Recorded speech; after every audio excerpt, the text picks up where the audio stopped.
Some of you may well have seen the news recently and be asking exactly the same question that I am at the moment, which is, when do we take it to the streets? There is a news story over in the UK at the moment which is kind of making huge news, and it is pissing a lot of people off, and that is to do with the MPs, the Members of Parliament, getting a pay rise. When news first broke about this, I believe that the figure was supposed to be about a 10% increase in wages. Now, this is while most government departments, kind of like the NHS, the Job Centre, the Department for Work and Pensions, that sort of stuff, most of the staff in there have agreed to either pay freezes, which has been going on for the past couple of years, cuts in the pensions, cuts in jobs being there in the first place, that sort of thing. Most of them people have agreed to that, but apparently not Members of Parliament. See, the recommendations that have been put forward for the Members of Parliament now include a 12% increase in their pay. Now, bear in mind that the current wage is something along the lines of about 3 times more than the average wage in the United Kingdom. So they're already earning, I think it's around about 66,000 a year or something like that, and that's just as a basic pay. Put on top of that the fact that they can claim for a second house, they can claim expenses for literally anything that they want and get away with it. They have possibly some of the most easy working hours that I could ever imagine in my entire life, and to be honest with you, I actually think it's a job that I could do, and I've not got half the qualifications that you apparently need to be able to do that job in the first place. Let me just read to you this. These are the new recommendations for MP's salary package, and it's going to be a salary of £74,000 in 2015, indexed to average earnings in the whole country, the whole economy thereafter. A new pension on a par with those in other parts of public service, saving the taxpayer millions, allegedly. Scrapping out-of-touch resettlement payments worth tens of thousands of pounds per MP, and introducing a more modern redundancy packages available only to those who contest their seat and lose. And there will also be a tighter regime of business costs and expenses, ending the provision for such things as evening meals. That's right, a Parliament person can claim for an evening meal. As some of you have probably gathered from some of the videos that I've already done on this channel, I claim what is called Job Seekers Allowance. Now, because I've just turned over 25 last month, thanks for wishing me happy birthday, because I've gone on to that, I've gone up a level now, so I'm on the top level for earning on that, and that is £71 something pence a week. Now, if you just take it as £71 per week, over the course of a year, I earn £3,692. Do you think that's anywhere near the average income for this country? It's not. And the salary in 2015 is going to be £74,000 per year for a Member of Parliament. They also get expenses on top of that as well.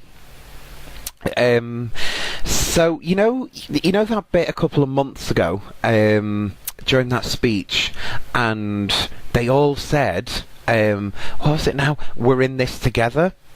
Can you kind of see why I'm starting to think maybe we're not all in this together? I mean, let's face it, name me one government department that hasn't had a cutback. That's right, the only part that you can't say has had a drastic cutback has actually been the Houses of Parliament. The Houses of Parliament, where the laws don't really seem to match with the rest of the country. I mean, there is a bar within the House of Commons, and it is still legal to smoke in that bar. It is the only public house in the United Kingdom where you are allowed to smoke inside. Members of the public allowed? Oh no, they're not. No, that's just for Members of Parliament. Yeah, I forgot about that bit. What about the nurse who works in the hospital near to where I live, and she's on kind of just probably a couple of pounds more than national minimum wage. She's expected to work roughly about 13-hour shifts at a time, a couple of them a week. She's not on the best pay considering, the job that she has to do. Where's her expenses claim? Oh, that's right. She doesn't get one. How silly, because I mean, I forgot, because I was thinking we're all in this together. You know where I'm coming from with that? Normally I wouldn't encourage this sort of activity, but we are coming into the summer, and while it's kind of warm outside, I do tend to get a little bit grumpy at the best of times anyway. But I can honestly say I would wholeheartedly agree. If this actually goes through, like if these members of parliament actually get a pay increase, I'll be the one to join you and take it to the streets. Completely get your voice heard out there, because this is an absolute disgrace. For these people to turn around and say, we're all in this together, absolute fucking bullshit. We're not. We're really not. And okay, yes, I fully understand that we had a credit crunch and then the recession and all that sort of thing, and yes, the economy isn't ideal. But you can't have it that they get a massive pay increase while the rest of us are just left to kind of suffer based on their ruling. You know? If they're going to create these laws, they need to stick by them themselves. And unfortunately, Parliament isn't doing anywhere near that as it currently stands. My last thing to say about this is that while, yes, okay, over the next couple of years, the economy is going to improve in the UK and hopefully things will be sort of getting back to normal where it comes to being normal. But we need to not forget exactly what we've been through with this. You know, how many jobs were lost in the National Health Service because of budget cuts? How many people have been fined for not recycling enough? You know, do you not remember that news a couple of weeks ago that there was a little town in Wales and they put a limit of 2 bin bags of waste per household? And that was to encourage people to recycle more. You know, how pathetic's that? Has that ever happened at the Houses of Parliament?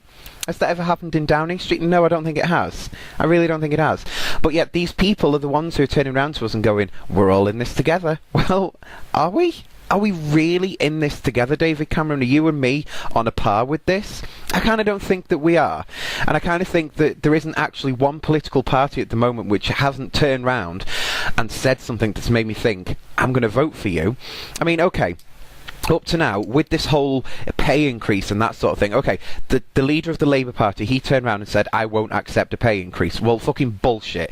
If you get that pay increase, you will be claiming it for as long as you can. Don't fucking bullshit me with this, I won't get a pay increase. Bull fucking shit. Nick Clegg, he's another one. He was actually the first one to turn around and say, you know what, we shouldn't be getting this pay increase. Now, I kind of feel myself being a little bit more relatable to him. I kind of think he's more on the public level on this one. But, you know, some of his ideas, they're not really kind of great, and I don't fully agree with the politics that he does. But he seemed to be kind of sincere when he actually turned around and said, we shouldn't be getting a pay increase. I kind of can believe that, but as much as him saying we shouldn't get it, he didn't actually say, I won't get it. Because, you know what? He's a member of the Parliament, and all MPs just seem to be in this for what they can actually get out of it, rather than working for the people. As a super final point to this video, I will just say this really quickly, because I can see, if this comes in, people will take it to the streets, and there will be protests all over the United Kingdom. But let me just say this to you. Think about what you're actually going to be doing. There is going to be a lot of people that take it to the streets, and they're going to be fired up, they're going to be angry and everything like that. But don't take us back to what actually happened in 2011, where basically most parts or most cities in the United Kingdom were classed as riot zones. You know, people lost their homes, they lost their livelihoods. There was a lot of fear installed in the country because of all of this action that took place.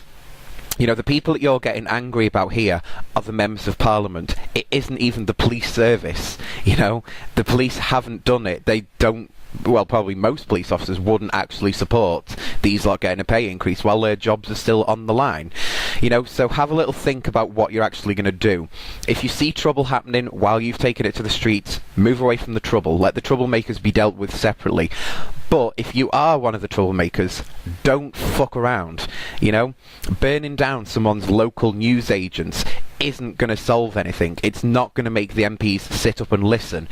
Taking it to the streets basically means getting your banners, getting your flags, getting your whatever, and putting them high in the air and making yourself heard.